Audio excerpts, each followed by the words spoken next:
Hello and welcome to the very first episode of Blurbal Reasoning, the show where I talk about books that I've been reading and hope that someone's listening. For the record, I put a poll up, and Blurbal Reasoning was the title that was chosen out of 4 different choices, so make of that what you will, but I came up with it, but you chose it. So I thought it would be fitting to start this series with a reread of one of the most influential series of my childhood, and that's the Darren Shan Vampire Saga. I've lost track of how many times I've reread it at this point, but I can say that it's been a few years since I last did so. So it's going to be kind of fresh, and I'm going to be discovering things that I never really noticed along the way, or seeing things from a new perspective, and I'll be talking about those. Equally important is to note that since this is a reread, I will be talking about this from a full spoiler perspective, not just for the entire 12 books within the Darren Shan Vampire Saga, but also the 4 books of the Larton Crepsley Saga that came somewhat afterwards, but are a prequel series to this. I initially planned to have this series be called Thoughts Per Chapter,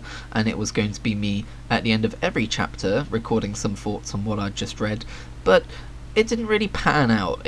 It made reading such like an active thing that I had to sit at my keyboard and do that I just kept putting it off. Whereas this way I can just read at night time like I normally would, and then the next day wake up and talk about it, and maybe, read from some notes that I've taken about it or whatever. So there's that. Without further ado then, let's read the blurb before we carry on, because this is called Blurbal something. I've already forgotten. Blurbal Reasoning.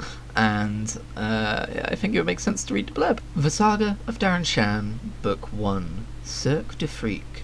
Darren Shan is just an ordinary schoolboy, until he gets an invitation to visit Cirque de Freak, until he meets Madame Octa, until he comes face to face with a creature of the night. Soon Darren and his friend Steve are caught in a deadly trap. Darren must make a bargain with the one person who can save Steve, but that person is not human and only deals in blood. Before we get going on the actual story, a few things. First of all, I want to mention that this book I have, the edition I have of this, is very old now. I got it in 2007, shortly after school. In fact, this might be the school version. I don't think it is, though. I don't think I would have just stolen it. It might be, though. And it's very yellowed and well-loved and, turned up at the corners of the cover unintentionally. I'm not the kind of person who does that as a bookmark. It just kind of went that way over the years. And just looking at the back, looking at the blurb with the green text on the black background, makes me nostalgic. This book is so well loved that it has blood stains in it. I used to suffer from nosebleeds as a kid, and yeah, unfortunately a couple of splotches might have happened before I could stop them, and they're just kind of still there, not like all yucky and gross, but just kind of like the page is slightly stained, and I can't think of anything more fitting and slightly gross than that. Introduction to where I got this book from then, or where I learned about it. The school curriculum. We studied Cirque de Freak during year 7, during English literature, and I get the idea that my teacher chose it because she seemed kind of like a gothic kind of a lady. She was pretty cool, and I think teachers do get to have some measure of choice over what books they teach their kids, and this was on there, and so yeah, I read ahead quite immediately because this hooked me. I don't think I've ever studied a book at school that I've been more interested in and wanted to learn about more. Maybe Frankenstein, but I don't think I read ahead. I might have done, but I didn't go out of my way, because as interesting as Frankenstein is, it's not light reading. This though, I remember going back and telling her I've read the entire series like a year or 2 later, and she was just like, look at you go. Actually, I specifically remember asking her what she thought of the last book, and she was like, yeah, I never read that far. So the book opens with Darren talking to us, the reader, telling us that this is apparently a true tale, that he has changed the name slightly so that nobody gets in trouble, that this really happened, and that it is not a happy ending. So there's that, and I think now is a good time to bring up one of the things I discovered that I actually don't like about this book that much, and that's the writing style.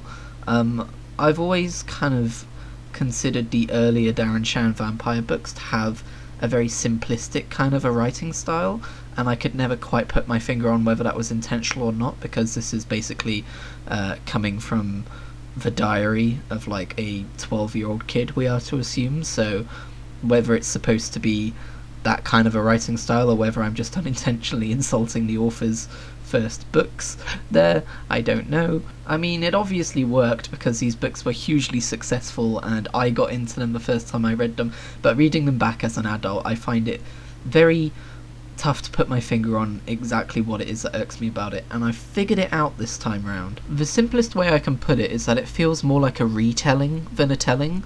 It feels like he's talking to you, the reader, throughout the entire book, and he's not going, had Steve really just said that to me? I couldn't believe it. No, it's more like, Steve then said this, I found it hard to believe. You know, it's like a very subtle difference, but when it's the entire book long, it kind of sticks out in a weird kind of a way. I guess another way of saying it would be that it doesn't show us anything, it tells us everything. But as far as I remember, that style of writing kind of fades away as the series goes on. I'll be keeping an eye out for it, but I'm pretty sure it gets better as it goes along. Whether that's because Darren the character is growing up and getting a better, you know, way of writing, or whether it's because Darren the author is getting more experienced at writing, I don't know.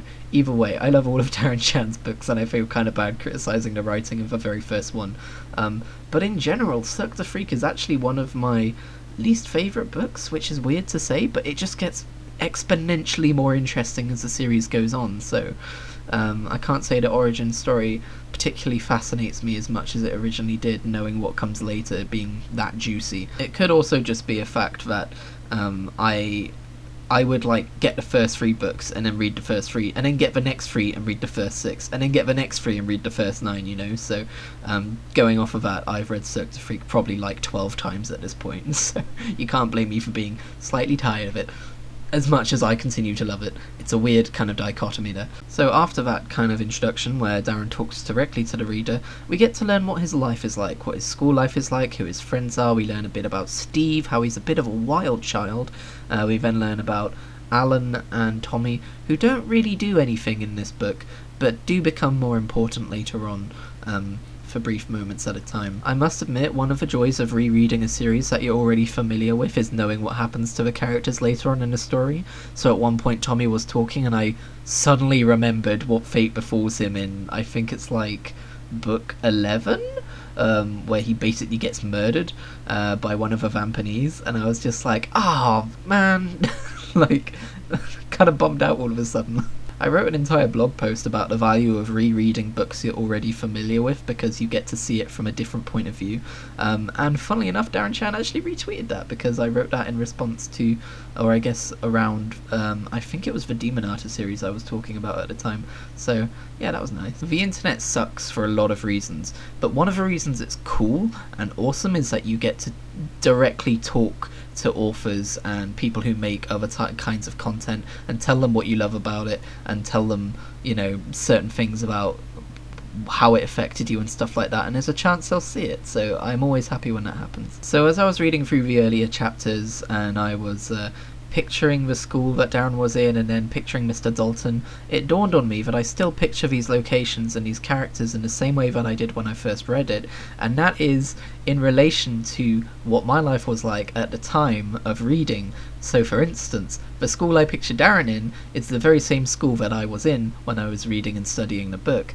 and Mr. Dalton, interestingly enough, I always pictured as a character from Danny Phantom. I always pictured Mr. Dalton as Mr. Lancer, with the voice and everything. I think the way Darren wrote the interactions between the 4 friends, especially when they discover the Cirque du Freak pamphlet and the freak show and everything like that, is very well representative. I remember thinking this at school, well representative of the way kids actually spoke, or maybe not that they actually spoke, but the way a friend group dynamic could work, with one of the kids being, you know, slightly nerdier and smaller, and one of the kids being slightly maybe fatter and like a bit more imposing in a way, and then there's one who's always taking charge of situations like Steve, and of course you've got Darren who's like, I remember at one point he doesn't know what a word means, but he's like afraid to show it, so he's like, yeah, tell him what it means, Steve, like I was Darren. One of the most curious things to me about the actual freak show, those chapters, is the Wolfman biting off the lady's arm. I can't remember if they ever elaborated on whether that was an actual part of a show or not. I always kind of assumed it was, and that Mr. Tool would have someone placed there to get their hand bitten off, and it was all kind of an act. And then, like, her hand would actually get bit off, but he would sew it back on every show or whatever. But now I'm not so sure. This time around it struck me as, even within the confines of what is possible within the saga of Darren Shan as a series of books, very unlikely and weird. That being said though, I think I as a person have trouble suspending my disbelief a lot of the time. It's something I could be better at when I'm enjoying fiction, so I don't know, take from that what you will. I think it was used as a way to signify to the reader that this was going to be a gruesome and bloody series as it went on, and they're not afraid to bite people's hands off and show blood spurting everywhere and people screaming and instances like that. I mean, later on when Darren gets to Lord Loss, when he starts the Demonata series, the first chapter ends, or I guess maybe the second chapter begins with a huge amount of gore, so I guess it's kind of something that he likes to establish early on, just in case people get too invested in it and then realise it's not for them. And yes, I fully intend on reading through the Demonata series. I have so much to say about that, but that's at a later date. So I guess when Mr. Tool is saying that if this isn't for you, it's like a gruesome and bloody and dangerous kind of a thing, and if it's not for you, then you should leave now. He's not just talking to the people in the audience, he's talking to the reader, because the book, don't forget, is also called Cirque de Freak. Maybe it's not intentional, but it kind of read to me as like a two-toned kind of a thing there. The character of Mr. Tool was the source of much speculation in my Year 7 English lessons, I remember. At one point we were assigned with writing the chapter, I think it was the chapter after Steve and Darren meet Mr. Tool, because it's like the next chapter is when they go and take their seats. So we were tasked with writing another chapter, and so many people painted Mr. Tool as like a villain. I remember that being interesting, later on realising that he's not. I don't remember what I wrote, I wish I did. If I had my book somewhere I would be very interested in reading that, but I think it's lost to time. This is why I archive everything these days. So yeah, we get to the scene with Larsen Crepsley and Madame Octa, their act, and obviously you have Steve gasping loudly because he recognises Mr. Crepsley as the Horston, which is an interesting turn of events when you read Birth of a Killer, by the way. And the act passed, and I never really understood Darren's fascination with Madame Octa. Like, I'm not scared of spiders, I don't hate them, but I also don't love them. Like, I get that it's kind of a gothic idea to have a kid loving spiders to the point where he invokes this entire tragic string of events by stealing it, but just me personally, I never kind of sympathised with him on that front. Maybe Mr. Tiny had some involvement in that too. But what I did take away from this particular reread was just the setting of the place. When Darren is overhearing Steve and Mr. Crepsley's conversation, just picture it, he is on the balcony, he's crouched down in the balcony watching the show unfolding beneath him on the stage. How cool is that? I mean, first of all, not only is that stage kind of like in an abandoned kind of a area, it's a very gothic setting, but just the nod to the fact that this is all a drama that's unfolding, this is all a play in a way, like that kind of... I've never seen Phantom of the Opera, I'm afraid to say, but I guess it's kind of invoking that kind of a thing based on what I know about that story. But yeah, the fact that in an abandoned theatre with this kind of a stage setting is where Darren's world is completely changed from learning that vampires exist, that his friend wants to be a vampire. His entire worldview changes at that point, and it's all set on a stage. Very nice, very poetic, well done, clap clap. After that though, Darren runs home and he's worried about that for a little bit, but then he starts obsessing about Madame Octa, and I kind of feel like we changed course a little too quickly on that.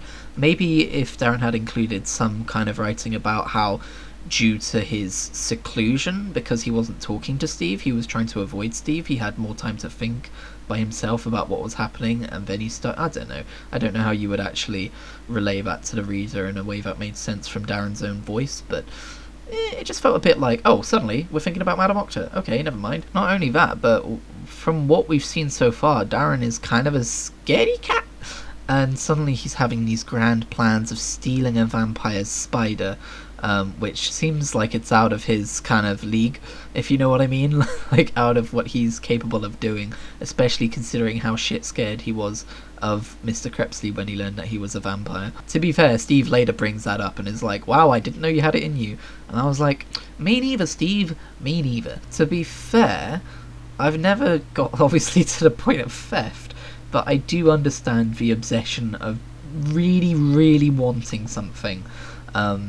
So maybe if there had been more emphasis on that, I don't know, but I'm not trying to rewrite the book here. I love the book. I feel like at this point I should re-emphasize, I do love this book, and everything that I'm kind of picking out is just kind of a little nitpick because I'm reading it for the 12th time and I'm noticing these things. I did like the actual theft scene in chapter 17. It was well detailed and it was very suspenseful. It was very well written. See, I say nice things too. After Darren steals Madame Octa, then he spends some time learning how to control her, playing with her, feeding her, all that kind of a thing. His parents must be very confused as to why he's running up to his room with stuff hidden under his shirt and locking the door tight and then playing a flute. Like, it's a tricky age for sure, but that doesn't align with any of the kind of things they teach you at parenting school. I remember that chapter 18's cliffhanger was used at the end of a lesson. So not only was it a chapter cliffhanger, it was a lesson cliffhanger, and this might have actually been when I decided to read ahead. But it ends with Darren not playing the flute properly, or yeah, he had stopped playing the flute, and then Madame Octa leaped at him. She flew forward, up into the air, jaws open, fangs ready, hairy legs twitching, straight at my unprotected face. And we'll leave it there until next week. Everyone remember to do your homework? No!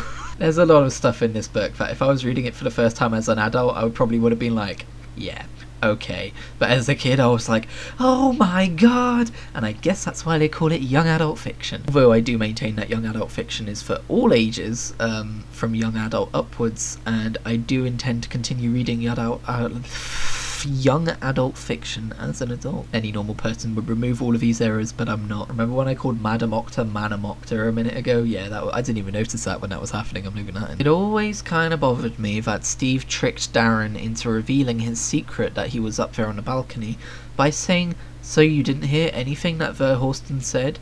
And Darren's like, no. He doesn't stop at any point and go, wait, oh yeah, that's what Steve thinks Mr. Crepsley is called, because his inner monologue for this entire story has continued to refer to Mr. Crepsley as Mr. Crepsley. So for him to just use Verhorsten interchangeably with Steve kind of bugged me. But hey, I guess you could argue that since this was written after the fact, based on the diary that he wrote, he already knows that Mr. Crepsley is called Mr. Crepsley, and therefore that's why we see him refer to him as Mr. Crepsley throughout this entire book. I don't know. The other argument is that just Darren the character, kinda dumb. Chapter 20, though, is a big and important one because it's also the one where Madame Octa kills Steve. No, she doesn't kill him. She bites him and paralyzes him. Darren writes the guilt and the horror of such an event really well.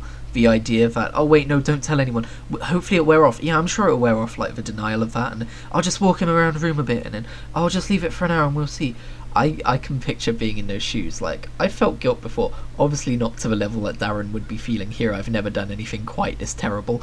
But I kind of vaguely remember feeling guilty in that kind of a way, like, oh no, I'm sure it'll be fine.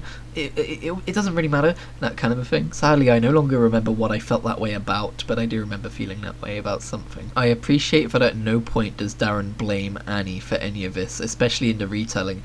The first thing he says is that, you know, she did the thing that any natural girl would do when she saw a massive spider on someone's neck. She screamed. It was not, oh, and then stupid Annie burst in, or, oh, if she hadn't come in, everything would have been fine. He only ever blames himself, and I think that speaks volumes to the character. So, when you've reread a book 12 times, or however many times it's been, you tend to find joy in the finer details, and I've written a quote here. I was in a state of shock, but the sight of her emerging over his shoulder like some terrible arachnid sunrise spurred me into life. I love that line. That is such a good line. It's so full of imagery and just drama, and, you know, like, you can just picture Madame Octa climbing over Steve's neck and, like, getting ready to bite again. So I think I don't want to overshare, but I think it's important to mention that I would have been reading this about a year after experiencing my own experiences with hospital visits and being worried about a loved one. So when I saw all of that being portrayed in this book, I thought it was really accurate. I will be honest, I don't remember relating it to my own experiences at the time, but this year I've spent a long time reevaluating what's happened in my life and the way I've reacted, and I've had this kind of disconnect with my emotions for many years, so kind of evaluating my actions instead of like my emotional responses has really helped me to kind of come to terms with who I am as a person in a weird way. I know this video took a turn. I only bring it up to say that I think my affinity to this book is in some way based on its similarities to my own experiences. Sans vampires. There were no vampires in my own experiences, but while we're here I will also add that yes, sadly that person died, and I had experiences with grief as a young child, and the end of this book where Darren is dying as a human to start his new life as a half-vampire would potentially also have resonated with me in that similar kind of a way. So anyway, that's the dark part of the video over. Let's continue to talk about more fun things. Backtracking a bit to the scene where Darren goes to meet Mr. Crepsley and asks what he wants in return for Steve's life.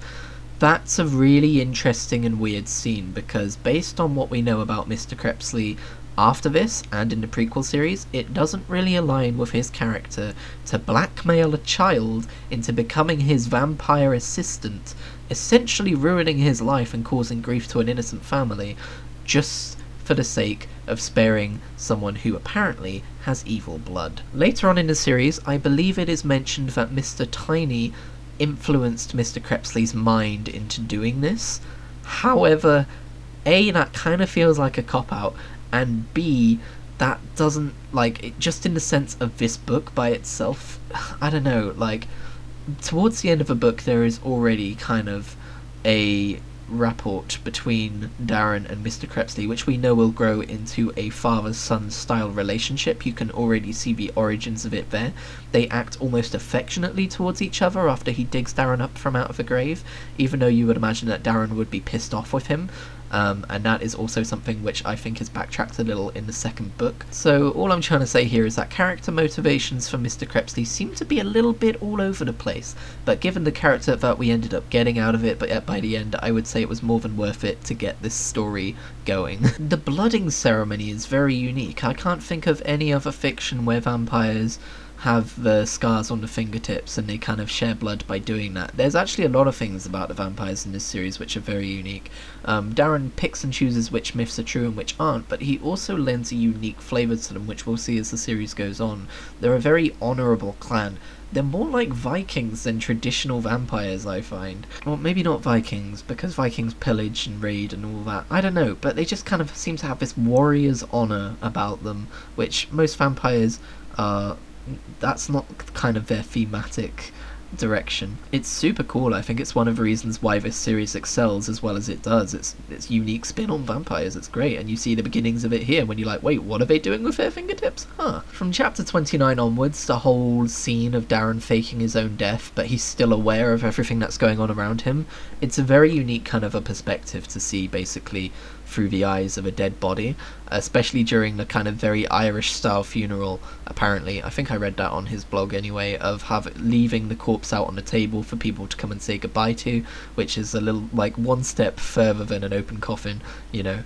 But it's very morbid and melancholy and sad. Like, it struck me more than it ever has before when I was reading through it this time, just how sad it all is. I think it's because during previous readings I've always seen it through Darren's perspective of, yeah, but it's not real though, he's not really dead. It's sad that he's having to see his family go through this, because they make a point of him saying that a lot during these chapters, but you know, it wasn't hugely tragic because he was still living on, but he's not. His life as a human is over. He has died, in a way. He's been reborn as a half-vampire, and it's really tragic. Plus, more than ever before, I saw it through the perspective of his family, and, like, just how they would feel losing their brother and son. And oh man, it was kind of hard to read, honestly. I don't know if I'm just getting like soppier as the years go by, but geez, man. And then of course at the end you have that graveyard scene between Darren and Steve where he vows to hunt Darren to the ends of the earth, which is a very, very cool and interesting setup for the rest of the series. And I'll be honest, I remember thinking that he was going to be in book 2 and book 3 and book 4, but we don't see Steve again for years, at least in the book's timeline. We don't see him again until I want to say book 7 or 8 in this 12-book series, and I think it's really cool that Darren kept Steve back for that long, because it allowed him to set up so many kind of like plot twists around what Steve had been doing with that time. And yeah, it was just really cool. And I know, based on what I've read from Darren's blog, that he hadn't necessarily intended this series to go on for longer than 4 books initially. You'll have to go and check his blogs yourself for that, but I'm pretty sure that's what he says. So it does make me wonder if he ever actually planned to use Steve again in a meaningful way, but it's really cool how it shook out in the end. When you consider things from Steve's perspective in this book, you can actually start to see why he would believe the things that he does, because obviously he wants to become a vampire due to this childhood that he's had. Like it's mentioned that he's not, he doesn't have a good relationship with his mother, and he's very interested in stuff to do with vampires, so obviously he's got this childish dream of becoming a vampire. But I think when troubles really began for Steve was when Mr. Crepsley tested his blood, spat it out, and declared that he was evil. And I don't entirely remember if that was Mr. Tiny's doing, or if evil blood really is something that exists within the universe of the Darren Shan vampire saga. But I think it's kind of interesting to... it's like a self-fulfilling prophecy, right? You're condemning him to do evil actions by declaring that his fate is that of someone who was born evil. And... yeah, it's when you look at things from that perspective, he has a bad relationship with his mother, an absent father, the only person who he could ever find that would give him what he wanted out of life just declared that he is evil and not worthy of that, so he's already feeling really bad about himself. So then the paranoia surrounding him about his best friend betraying him, it's not surprising, especially when his best friend essentially puts him in hospital, accidentally or not, and then the first thing you see when you wake up is your best friend standing with the man who betrayed you and called you evil. And then, suddenly Darren's acting weird in school, and when you find out that he's got these vampire powers. Steve is a tragic character, because all of those things led him to that conclusion. It's what he does with that information later on that makes him unredeemable. Of course, later on we learn that Mr. Tiny was influencing these events the entire time, right? And that I think he also said he whispered all of these doubts into Steve's ear while he was sleeping.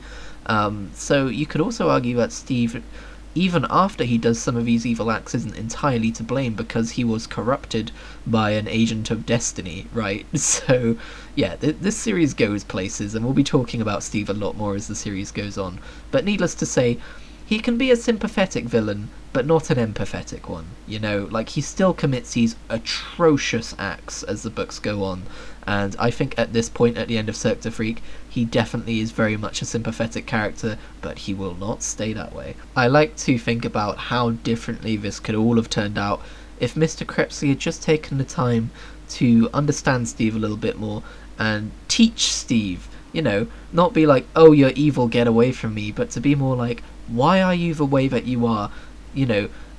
We are vampires, but killing people is wrong, and teaching him the way of the vampires, it could have all turned out a little bit different, couldn't it? Just like maybe a little bit of parental guidance, a little bit of understanding, because that's just hit me. Steve was looking for a father figure in Mr. Crepsley, and that's what Darren got instead. It's all falling into place. So that was Cirque du Freak. Thank you very much for listening to half an hour of my thoughts on that. As you can see, there is still much to be learned and understood from your 12th reread of a book that you are already very familiar with. But this series, we're going to be doing, obviously, all of the Darren Shan Vampire Saga next. So next up we're doing The Vampire's Assistant. And then after that, I want to do the Larkin Krebsley prequels, and then maybe we'll do some other books for a while, but then I do want to do the Demonata. But basically, this entire series, Blurbal Reasoning, is here to stay because it's motivating me to get back into reading, because I have a terrible attention span. But if I read at night with a promise of at the end of this book I can make a video about it, for some reason it helps. So that's what we're doing. If this is something that you are interested in, then I thank you very much for your interest. And there is a subscribe button if you want to subscribe, or if you're listening to this as a podcast, you can follow it. It should be on Spotify or other podcast places, and I will see you in the next one. Feel free to read along. Like I said, we're doing Vampire's Assistant next week, so see you there.